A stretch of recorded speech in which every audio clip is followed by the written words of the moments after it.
السلام علیکم ورحمۃ اللہ تعالی وبرکاتہ۔ وعلیکم السلام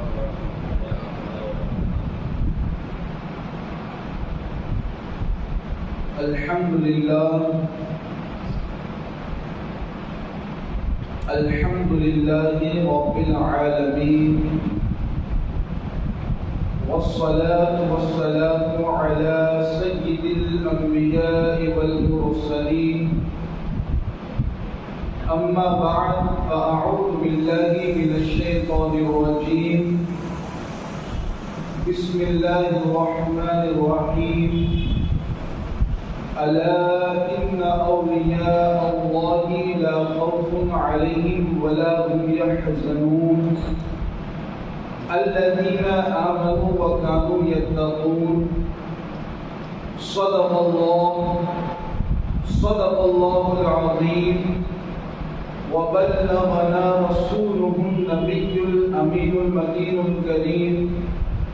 ونحن على ذلك لمن الشاهدين والشاكرين، والحمد لله رب العالمين۔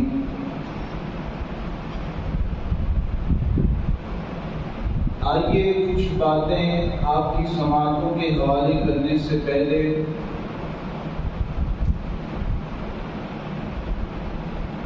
حضور علیہ الصلوۃ والسلام کی بارگاہ بےکس پناہ میں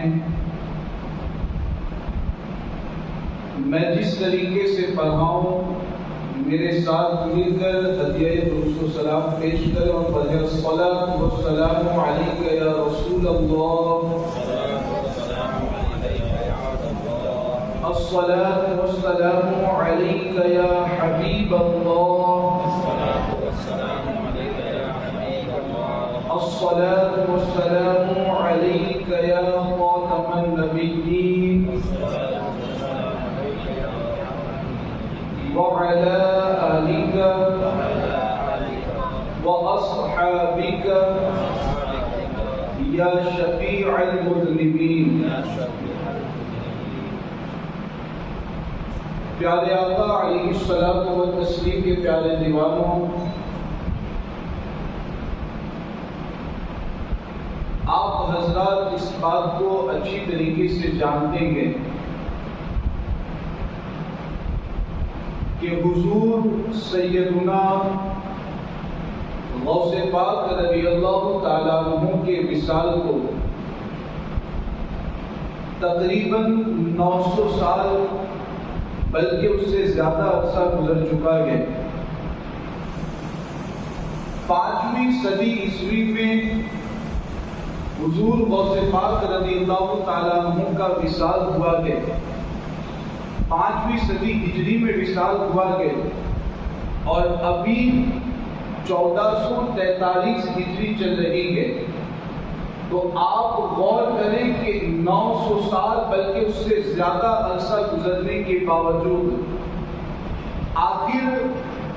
حضور غوث پاک رضی اللہ تعالیٰ عنہ کی زندگی کا وہ کون سا عمل تھا؟ حضور غوث پاک رضی اللہ تعالیٰ عنہ نے اپنی زندگی کو کیسے گزارا کہ آج بھی 900 سال گزرنے کے بعد جب ان کے وصال کا مہینہ اور ان کے عرس کا مہینہ آتا ہے اور جب ان کی محفلوں کے انعقاد کا موقع آتا ہے تو ہر سنی مسلمان اپنے آپ کو آگے رکھتا ہوا نظر آتا ہے۔ آج بھی ہر سنی مسلمان کے دل میں حضور غوث پاک رضی اللہ تعالیٰ عنہ کی محبت کا چراغ روشن ہے۔ اب سوال یہ پیدا ہوتا ہے کہ آخر حضور غوث پاک رضی اللہ تعالیٰ عنہ نے اپنی زندگی کو کیسے گزارا؟ تقریباً 91 سال کی عمر آپ کی تھی، تو آپ نے اپنی زندگی کو کیسے گزارا؟ اپنی زندگی کے شب و روز کو کیسے گزارا؟ آپ نے کس طور پر اپنی زندگی کو دنیا میں رہتے ہوئے گزارا ہے کہ آج بھی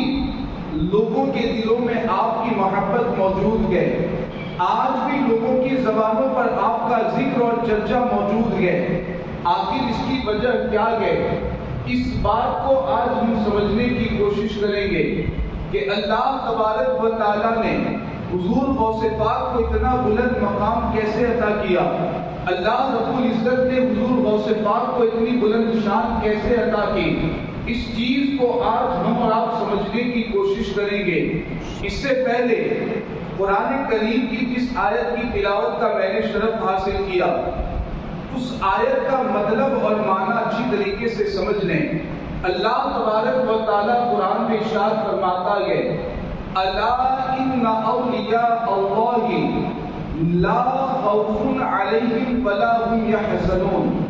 اللہ کے ولی جو ہوتے ہیں، ان اولیاء اللہ کے بارے میں خود اللہ قرآن میں ذکر فرما رہا ہے، ان اولیاء اللہ کے تعلق سے خود اللہ تعالیٰ قرآن میں بیان فرما رہا ہے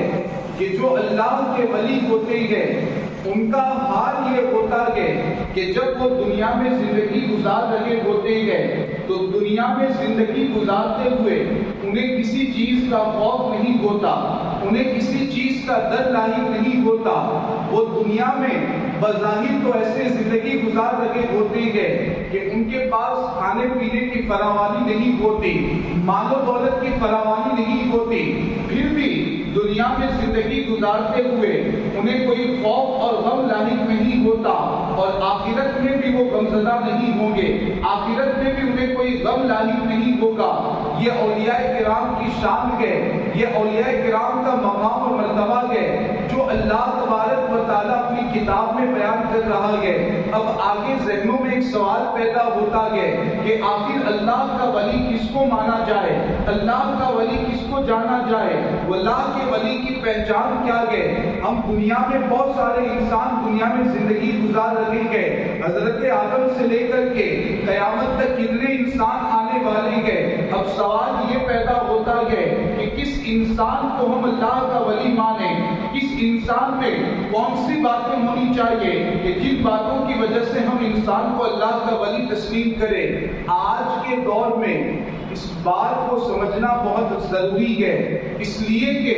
آج کے دور میں بہت سارے لوگ ایسے ہیں جو اپنے آپ کو اللہ کا ولی کہلاتے ہیں، جو اپنے آپ کو اللہ کا برگزیدہ بندہ کہلاتے ہیں، لیکن ان کی حالت یہ ہوتی ہے کہ نہ وہ نمازوں کی پابندی کرتے ہیں، نہ شریعت کے احکام پر عمل کرتے ہیں۔ اب ذہنوں میں سوال جو پیدا ہو رہا ہے کہ اللہ کا ولی کس کو مانا جائے، اللہ کے ولی کی پہچان کیا ہے، تو وہ پہچان بھی اللہ تعالیٰ نے قرآن میں ہمیں بتا دی ہے کہ اولیاء اللہ کیسے ہوتے ہیں، اللہ کے ولی کیسے ہوتے ہیں۔ اللہ تبارک و تعالیٰ قرآن میں فرماتا ہے، الا ان اولیاء اللہ لا خوف علیہم ولا هم یحزنون الذین آمنوا وکانوا یتقون۔ اللہ فرماتا ہے کہ اولیاء اللہ کیسے ہوتے ہیں، اولیاء اللہ کی علامت کیا ہوتی ہے؟ تو اولیاء اللہ کی علامت یہ ہے کہ جو دنیا میں آنے کے بعد ایمان لائے اور ایمان لانے کے بعد ہمیشہ اللہ تبارک و تعالیٰ سے وہ ڈرتے رہے، ہمیشہ وہ تقوی اور پرہیزگاری والی زندگی گزارتے رہے، ہمیشہ وہ متقی اور پرہیزگار بن کر کے دنیا میں رہے۔ یہ اللہ کے ولی کی وہ پہچان ہے جو خود اللہ تبارک و تعالیٰ نے ہمیں بتائی ہے۔ تو پتہ چلا کہ جو بھی اللہ کا ولی ہوگا دو چیزوں کا ہونا ضروری ہے، ایک تو ایمان، بغیر ایمان کے کوئی بھی اللہ کا ولی نہیں بن سکتا، بغیر ایمان کے کوئی بھی اللہ کا قریبی نہیں بن سکتا، اور دوسری بات جو ضروری ہے وہ یہ ہے کہ تقوی اور پرہیزگاری اس کے اندر پائی جائے، اس کی زندگی میں اللہ رب العزت کے احکام پر عمل کرنا پایا جائے، اس کی زندگی میں اللہ رب العزت کا خوف اور ڈر پایا جائے، وہ گناہوں سے اپنے آپ کو دور رکھتا ہو اور نیکیوں میں اپنی زندگی کو گزارتا ہو۔ یہ دو علامتیں خود اللہ تبارک و تعالیٰ نے ہمارے سامنے بیان فرمائی ہے۔ تو اب ہمیں اگر کسی ولی کو پہچاننا ہے تو یہ دو باتیں ضرور دیکھ لینی ہے کہ وہ ایمان کی دولت سے مالا مال ہو اور ساتھ میں اس کی زندگی میں تقوی اور پرہیزگاری بھی پائی جائے۔ اب تقوی کسے کہتے ہیں؟ اگر تقوی کی آسان الفاظ میں تعریف کروں تو تقوی کا مطلب یہ ہے کہ انسان اپنی زندگی میں کبھی بھی اللہ کے کسی حکم کی نافرمانی نہ کرے، اللہ کے کسی بھی حکم کی خلاف ورزی نہ کریں، اور جن باتوں سے اللہ تبارک و تعالیٰ نے منع کیا ہے ان گناہوں سے انسان اپنے آپ کو دور رکھے، اسی کو تقویٰ کہا جاتا ہے۔ آپ اللہ کے جتنے بھی ولی گزرے گئے، حضرت آدم علیہ السلام کے بعد سے لے کر کے آپ قیامت تک جتنے بھی اولیاء گزریں گے،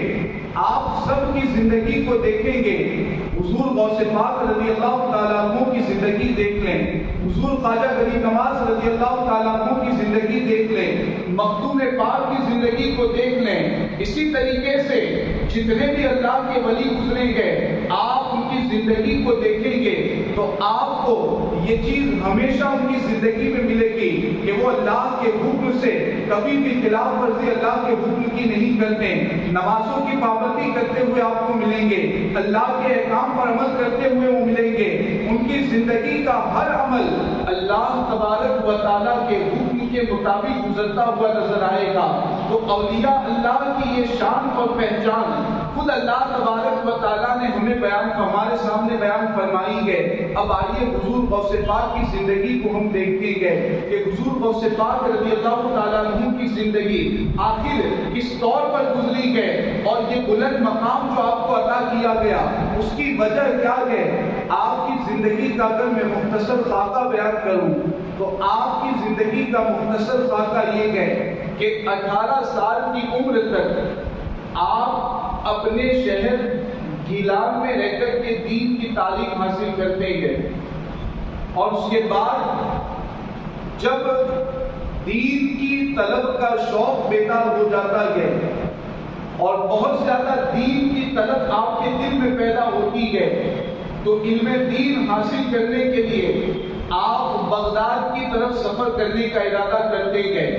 18 سال کی عمر کے بعد اپنی والدہ ماجدہ کی اجازت سے آپ بغداد سفر کے لیے نکل جاتے ہیں، اور بغداد پہنچ کر کے جامعہ نظامیہ میں داخلہ لے کر کے آپ دین کا علم حاصل کرنے لگتے ہیں۔ اب یہاں پر سوچنے کا مقام ہے، یہاں پر ہمیں بھی درس عبرت یہاں سے حاصل ہو رہا ہے کہ حضور غوث پاک رضی اللہ تعالیٰ عنہ ابھی اتنا بلند مقام آپ کو جو ملا ہے اس کی ابتدا کیسے ہو رہی ہے۔ آپ پہلے دین کا علم حاصل کر رہے ہیں، دین کے علم کو حاصل کرنے کے لیے آپ کوشش کر رہے ہیں، اور علم دین حاصل کرنے کے بعد آپ کو کیا مقام ملتا ہے۔ خود حضور غوث پاک رضی اللہ تعالیٰ عنہ بیان کرتے ہیں، قصیدہ غوثیہ میں یہ شعر موجود ہے۔ حضور غوث پاک کہتے ہیں درست العلم حتی صرت قطبا ونلت السعد من مولا الموالی۔ ہمیں اور آپ کو، آپ کے ذہنوں میں، ہمارے ذہنوں میں سوال پیدا ہوتا ہے کہ حضور غوث پاک کو قطب بنایا گیا، اتنا بلند مقام عطا کیا، آخر کیسے ہوا، آخر یہ مقام کیسے ملا؟ تو حضور غوث پاک رضی اللہ تعالیٰ عنہ نے خود بیان کیا درست العلم حتی صرت قطبا، میں نے علم دین حاصل کیا، یہاں تک کہ دین کا علم حاصل کرنے کی وجہ سے اللہ تبارک و تعالیٰ نے مجھے قطبیت کا مقام عطا کیا، دین کا علم حاصل کرنے کی وجہ سے اللہ نے مجھے قطب بنا دیا، اور علم دین کی برکتوں سے اللہ تبارک و تعالیٰ نے مجھے قطب الاقطاب بنایا۔ عزیزان ملت اسلامیہ، حضور غوث پاک کی زندگی علم دین کے حاصل کرنے کے ذریعہ شروع ہوتی ہے، آپ مکمل علم دین حاصل کرتے گئے۔ اب آپ کی زندگی میں پھر تقویٰ اور پرہیزگاری کا عالم کیا تھا، کس طور پر آپ اللہ کی عبادت کرتے تھے، کس طور پر آپ اللہ کے احکام پر عمل کرتے تھے۔ روایتوں میں یہ بات موجود ہے کہ آپ نے 40 سال تک اس طور پر رات گزاری ہے کہ عشاء کی نماز کے بعد سے لے کر کے آپ اللہ کی عبادت میں مصروف رہتے، قرآن کریم کی تلاوت میں مصروف رہتے، ریاضت و ریاضت میں مصروف رہتے۔ 40 سال تک آپ کی زندگی کی راتیں اس طور پر گزری گئے کہ عشاء ہی کے وضو سے آپ فجر کی نماز ادا کرتے تھے۔ آپ غور تو کریں، ہم اور آپ بھی حضور غوث پاک کا نام لینے والے ہیں، ان کی محفلیں منعقد کرنے والے ہیں، ہم سے فرائض و واجبات کی ادائیگی بھی نہیں ہو پاتی ہے۔ حضور غوث پاک کے تقویٰ اور پرہیزگاری کا عالم کیا تھا، 40 سال تک عشاء کے وضو سے فجر کی نماز ادا کرتے گئے اور عشاء کے بعد قرآن کریم کی تلاوت میں عبادت و ریاضت میں اپنے آپ کو مصروف رکھتے گئے۔ اسی طریقے سے آپ کا 15 سال تک کے لیے یہ معمول تھا کہ عشاء کی نماز کے بعد آپ قرآن کی تلاوت میں مصروف ہو جاتے، قرآن کی تلاوت میں مشغول ہو جاتے، یہاں تک کہ فجر ہونے تک آپ مکمل قرآن مجید ختم کر لیا کرتے تھے، مکمل ایک رات میں ایک قرآن مجید ختم کر لیا کرتے۔ 15 سال تک آپ کی زندگی ایسے ہی گزرتی گئے۔ آپ کے تقوی اور پرہیزگاری کا عالم یہ تھا کہ آپ کئی دنوں تک بھوکے اور پیاسے رہتے، اللہ تبارک و تعالیٰ کی طرف سے پھر قسم دے کر کے آپ کو کھلایا جاتا، آپ کو پانی پلایا جاتا، عبادت و ریاضت میں آپ مصروف رہتے اور آپ کی زندگی کا اکثر حصہ اللہ رب العزت کی عبادت کرتے ہوئے گزرا گئے۔ عزیزان ملت اسلامیہ، یہاں یہ بھی ذہن میں رکھیں کہ جو اللہ کا ولی ہوتا گئے، اللہ کے ولی کی سب سے بڑی کرامت یہی ہوتی گئے کہ وہ شریعت کے احکام کی پابندی کرتا گئے، وہ سنت مصطفیٰ پر عمل کرتا گئے، وہ شریعت کے احکام کی کبھی خلاف ورزی نہیں کرتا۔ یہ کتابوں میں یہ بات موجود ہے کہ سب سے بڑی کرامت یہی ہے کہ بندہ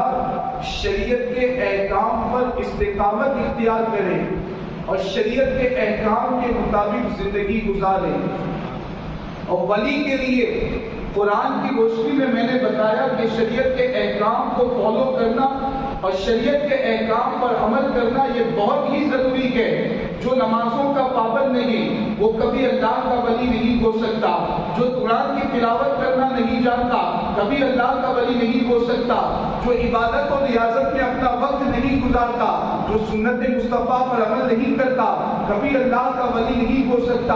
آئیے میں حضور غوث پاک رضی اللہ تعالیٰ عنہ کا ارشاد آپ کے سامنے پیش کروں۔ حضور غوث پاک اللہ کے ولی اور اللہ کی بارگاہ میں جو مقرب ہوتا گئے وہ کون ہوتا گئے، اس کے حوالے سے حضور غوث پاک فرماتے گئے کہ اقربوا الی اللہ تعالی لزوم قانون عبودیت والاستمساک بعروۃ الشریعہ۔ آپ غور کریں کہ حضور غوث پاک کے نام پر آج کچھ لوگ جو اپنی دکانیں چلاتے گئے اور شریعت کے احکام کی دھجیاں اڑاتے گئے، شریعت کے احکام کی خلاف ورزی کرتے گئے، حضور غوث پاک کیا فرماتے گئے کہ اللہ کی بارگاہ میں سب سے زیادہ مقرب اور سب سے زیادہ قریبی عمل یہ ہے کہ بندہ ہمیشہ اللہ کی عبادت میں لگا رہے اور شریعت کی رسی کو مضبوطی سے تھامے رکھے، شریعت کی رسی کو مضبوطی سے پکڑے رکھے اور کبھی بھی شریعت کے حکم کی خلاف ورزی نہ کرے۔ یہ حضور غوث پاک رضی اللہ تعالیٰ عنہ کا ارشاد ہے۔ حضور غوث پاک خود بتا رہے ہیں کہ اللہ کی بارگاہ میں اگر کوئی مقرب ہوتا گئے، اللہ کی بارگاہ میں اگر کوئی پہنچا ہوا ہوتا گئے، اللہ کا ولی اگر کوئی ہوتا گئے تو اس کی زندگی کی علامت یہ ہے کہ شریعت کے حکم کو مضبوطی سے وہ تھامے رکھتا گئے، شریعت کی رسی کو مضبوطی سے تھامے رکھتا گئے۔ یہی وجہ ہے کہ حضور غوث پاک کی زندگی میں ہمیں یہ بات نمایاں طور پر نظر آتی ہے۔ آپ یہاں پر جتنے بھی حضرات موجود ہیں، جتنے بھی حضرات میری آواز کو سن رہے ہیں، یقیناً حضور غوث پاک کی محبت میں ہم اپنی زندگی کو گزار رہے ہیں، ان کی محبت کے دم بھرنے والے ہیں، ان کی محبت کے چراغ ہم اپنے دلوں میں روشن کرنے والے ہیں۔ اب ہماری اور آپ کی بھی ذمہ داری بنتی ہے کہ ہم اللہ تبارک و تعالیٰ نے جب ایسے اولیاء کے دامن سے ہمیں وابستہ رکھا گئے، ایسے اولیاء کے دامن کے ماتحت جب ہمیں اللہ تبارک و تعالیٰ نے رکھا گئے تو ہم ان کی سیرت سے فائدہ اٹھانے کی کوشش کریں، ان کے نقش قدم پر چلنے کی کوشش کریں، شریعت کے احکام کی پابندی کرنے کی کوشش کریں، شریعت کے ہر حکم پر عمل کی کوشش کریں، خاص طور سے نمازوں کی پابندی کریں، گناہوں سے اپنے آپ کو دور رکھیں اور نیک اعمال میں اپنے آپ کو مصروف رکھیں۔ آئیے حضور غوث پاک رضی اللہ تعالیٰ عنہ نے اپنے شہزادے اور اپنے بیٹے کو جو نصیحتیں فرمائی ہے ان میں سے چند نصیحتیں میں آپ کے سامنے پیش کرتا ہوں، اس لیے کہ حضور غوث پاک رضی اللہ تعالیٰ عنہ کے یہ جو ارشادات ہیں یہ ہمارے لیے زندگی گزارنے میں مشعل راہ کے طور پر کام آ سکتے ہیں۔ ہمیں اللہ تبارک و تعالیٰ کو راضی کرنا ہے اور حضور غوث پاک رضی اللہ تعالیٰ عنہ کے نقش قدم پر چلنا ہے، تو آپ کے ارشادات پر عمل کرنا پڑے گا، آپ کی نصیحتوں پر عمل کرنا پڑے گا۔ وہ نصیحتیں کیا ہیں؟ چند نصیحتیں میں آپ کے سامنے پیش کرتا ہوں۔ حضور غوث پاک رضی اللہ تعالیٰ عنہ اپنے شہزادے اور اپنے بیٹے کو نصیحت کرتے ہوئے فرماتے ہیں کہ اے بیٹے، ہر عمل میں اخلاص کو مضبوطی سے تھامنا، اور اخلاص یہ ہے کہ ریاکاری کو ہمیشہ دور رکھنا اور ہمیشہ اللہ تبارک و تعالیٰ کو راضی کرنے کے لیے ہر عمل کرنا۔ یہ حضور غوث پاک کا ارشاد ہے۔ ظاہری طور پر آپ اپنے بیٹے کو نصیحت کر رہے ہیں، لیکن ہر مسلمان کے لیے حضور غوث پاک کی یہ نصیحت ہے کہ ہر عمل میں اللہ تبارک و تعالیٰ کی رضا مقصود ہونی چاہیے، ہر عمل خالص اللہ کی رضا کے لیے ہونا چاہیے، ہر عمل خالص اللہ تبارک و تعالیٰ کو راضی کرنے کے لیے ہونا چاہیے۔ ریاکاری کے طور پر لوگوں کو دکھانے کے لیے، لوگوں کو بتانے کے لیے اگر کوئی عمل کیا جاتا ہے، اگر کوئی نیک کام کیا جاتا ہے، اگر کوئی عبادت کی جاتی ہے، تو پھر بندے کو اس کا ثواب نہیں ملتا ہے۔ ریاکاری کی بنیاد پر اس عبادت کا ثواب ختم ہو جایا کرتا ہے، اس نیک عمل کا ثواب ضائع ہو جایا کرتا ہے۔ تو حضور غوث پاک کی یہ نصیحت ہمیشہ ذہن میں رکھیں۔ زندگی میں چھوٹے سے چھوٹی جو بھی نیکی کریں، جو بھی عبادت کریں، ہمیشہ اللہ کو راضی کرنے کے لیے اور اللہ کی خوشنودی ہی کے لیے کیا کریں۔ اسی طریقے سے حضور غوث پاک رضی اللہ تعالیٰ کو اپنے بیٹے کو نصیحت کرتے ہوئے فرماتے ہیں کہ ہمیشہ فقیر اور ضرورت مند لوگوں کی مدد کرتے رہنا۔ جو فقراء ہیں، جو ضرورت مند ہیں، جو اللہ تبارک و تعالیٰ، جن کو اللہ تبارک و تعالیٰ جن کے حوالے سے اور جن کی روزی اور جن کا رزق اللہ تعالیٰ نے تمہیں عطا کیا گیا اور تمہاری دولت میں اللہ تعالیٰ نے جن کا حصہ رکھا گیا، حضور غوث پاک فرماتے ہیں کہ ان فقراء اور مساکین کی مدد کرتے رہنا اور ہمیشہ ان کی ہر ضرورت کو پورا کرنے کی کوشش کرنا۔ آگے آپ اپنے بیٹے کو نصیحت کرتے ہوئے فرماتے ہیں کہ مخلوق میں سے خدا تعالیٰ کے نزدیک سب سے زیادہ وہ شخص اللہ کی بارگاہ میں قریب ہے جو اخلاق میں سب سے زیادہ اچھے اخلاق رکھتا ہے۔ حضور غوث پاک فرماتے ہیں کہ اللہ کے قریب کون ہے، کون اللہ کا مقرب ہے، کون اللہ تبارک و تعالیٰ کی بارگاہ میں بلند مقام رکھتا ہے۔ اگر یہ دیکھنا ہے تو یہ دیکھ لینا کہ کس کے اخلاق اچھے ہیں، کون لوگوں کے ساتھ اچھا سلوک کرتا ہے، کون لوگوں کے ساتھ اچھا برتاؤ کرتا ہے، کون اپنے رشتہ داروں کے حقوق کو ادا کرتا ہے، اپنے والدین کے حقوق کو ادا کرتا ہے، اپنے اہل و عیال کے حقوق کو ادا کرتا ہے۔ جو بھی اچھا سلوک اور اچھا برتاؤ کرنے والا ہے، حضور غوث پاک فرماتے ہیں کہ وہ اللہ کی بارگاہ میں سب سے زیادہ قریبی مقام رکھنے والا ہے، سب سے بلند مقام رکھنے والا ہے۔ یہاں پر یہ عرض کرنا چاہوں گا کہ بہت سارے ایسے ہوتے ہیں نمازوں کی پابندی کرتے ہیں، قرآن کی تلاوت کرتے ہیں، صدقات و خیرات کرتے ہیں، لیکن حسن سلوک کے معاملے میں دیکھا جاتا ہے کہ ان کے اندر اچھا برتاؤ کرنے کی صلاحیت نہیں ہوتی، وہ لوگوں کے ساتھ اچھا برتاؤ نہیں کرتے، اچھا سلوک نہیں کرتے، اچھی طریقے سے لوگوں کے ساتھ پیش نہیں آتے۔ اپنے رشتہ داروں کے ساتھ جب اچھا برتاؤ کرنے کا موقع آتا ہے تو رشتہ داروں کے ساتھ اچھا سلوک نہیں کرتے، اپنے والدین کے ساتھ غلط برتاؤ کرتے ہیں۔ تو اس طرح کی جو زندگی گزارتے ہیں، حضور غوث پاک کی اس نصیحت کے ذریعہ اور اس ارشاد کے ذریعہ ہمیں یہ عبرت حاصل کرنی چاہیے کہ غوث پاک نے اس شخص کو اللہ کی بارگاہ میں سب سے زیادہ مقرب بتایا ہے جو اچھا سلوک اور اچھا برتاؤ کرنے والا ہے۔ یہ وہ نصیحتیں تھیں جو حضور غوث پاک رضی اللہ تعالیٰ عنہ نے اپنی آخری عمر میں اپنے بیٹے کو فرمائی تھی۔ تو ہمیں اور آپ آپ کو بھی چاہیے کہ ہم حضور غوث پاک رضی اللہ تعالیٰ عنہ سے محبت جیسے کرتے گئے ویسے ہی آپ کے طریقے سے محبت کریں. جیسے حضور غوث پاک سے محبت کرتے گئے آپ کی سیرت سے محبت کریں, آپ کی سیرت کو اپنانے کی کوشش کریں. جیسے حضور غوث پاک نمازوں کی پابندی کرتے تھے ہم بھی نمازوں کی پابندی کریں. قرآن کی تلاوت کرتے تھے ہم بھی زیادہ سے زیادہ وقت قرآن کی تلاوت میں گزارنے کی کوشش کریں. آپ گناہوں سے اپنے آپ کو دور رکھتے تھے تو ہم بھی ان کی محبت میں اپنے آپ کو ہر گناہ سے دور کریں اور ہر نیکی سے اپنے آپ کو قریب کرنے کی کوشش کریں. اللہ تبارک و تعالیٰ کی بارگاہ میں دعا ہے کہ اللہ رب العزت ہم سب کو حضور غوث پاک رضی اللہ تعالیٰ عنہ کے نقش قدم پر چلنے کی توفیق عطا فرمائے, ان کی سیرت طیبہ پر عمل کی توفیق عطا فرمائے, نمازوں کی پابندی کرنے, گناہوں سے دور رہنے اور نیکیوں سے قریب ہونے کی توفیق عطا فرمائے. حضور غوث پاک رضی اللہ تعالیٰ عنہ کے فیض و برکات سے اللہ تبارک و تعالیٰ ہم سب کو مالا مال فرمائے. کہنے سننے میں اگر کوئی خطا ہوئی ہو اللہ رب العزت اپنے حبیب کے صدقے میں ہر خطا اور لغزش کو معاف فرمائے. استغفر اللہ ربی من کل ذنب واتوب الیہ وما علیہ الا البلاغ. السلام علیکم ورحمۃ اللہ وبرکاتہ.